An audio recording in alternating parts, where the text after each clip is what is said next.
il faut gagner. Voilà, donc bien sûr, cette motivation, les deux équipes l'ont, nous l'avons encore beaucoup plus qu'eux. Il n'y a pas de débat là-dessus. Je crois qu'à ce niveau de la compétition, il ne resterait plus à ne plus être motivé. Oui, c'est une équipe très, très costaud. C'est une équipe défensivement qui est en place avec deux lignes de 4 qui pressent beaucoup, qui met en difficulté souvent les équipes qui jouent en possession, dans la possession. Et comme je le dis, ça sera un match engagé et je crois que nous les avons bien observés et nous devons nous préparer à jouer un match typiquement africain. Et comme je le dis, on a des individualités aussi. Je crois que chaque match a ses réalités. Tanzanie, on l'a joué, avait ses réalités. L'Algérie, le Kenya, Ouganda en est autre chose. C'est une autre façon de jouer. Donc c'est surtout ça que je vais retenir. Jouer le match qu'il faut jouer au moment où il faut le jouer. Mais je sais que ce match-là sera différent des autres matchs.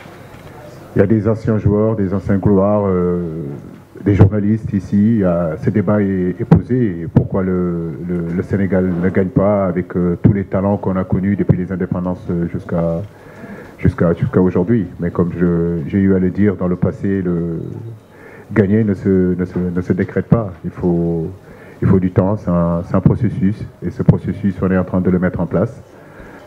On est plus loin de ce premier sacre. J'espère que ça sera en 2019. Je pense qu'on a les qualités pour le faire et nous sommes tous, en tout cas, prêts à aller vers ça. Mais je sais que l'Ouganda, c'est quand même un cran au-dessus.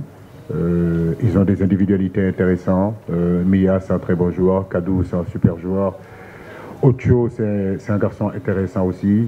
C'est un garçon aujourd'hui, pour moi, il est capable de jouer n'importe où en Europe.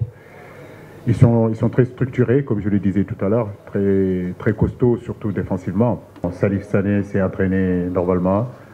Sabali, c'est pareil, ça va mieux. Je pense que tout le groupe est là, à part l'absence d'Edouard.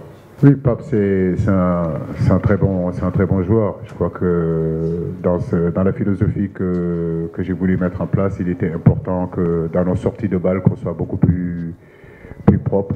Donc avoir ce joueur capable de se retourner avec le ballon, capable de jouer un peu plus devant. C'est vrai que ces derniers temps, il nous l'apporte. On l'a testé contre Madagascar, ça a plutôt bien marché parce qu'il est doté d'une qualité technique vraiment au-dessus de la moyenne. Je crois que c'est une équipe vraiment qui est parfois dans la coupure du temps, qui est capable de venir vous chercher très, très, très haut. Donc nous attendons à tout scénario. C'est vrai, avoir un garçon comme Henry qui excelle vraiment dans les coups de pied arrêtés, c'est intéressant dans une équipe. Mais c'est pas seulement sa qualité. C'est un garçon aujourd'hui, dans notre animation offensive, il est capable de nous apporter beaucoup de propreté, beaucoup plus de qualité technique. Donc sa rentrée dans cette équipe a été plutôt très bien, très satisfaisant. Je suis content de ce qu'il a fait. Ça apporte encore plus de concurrence dans l'entrejeu.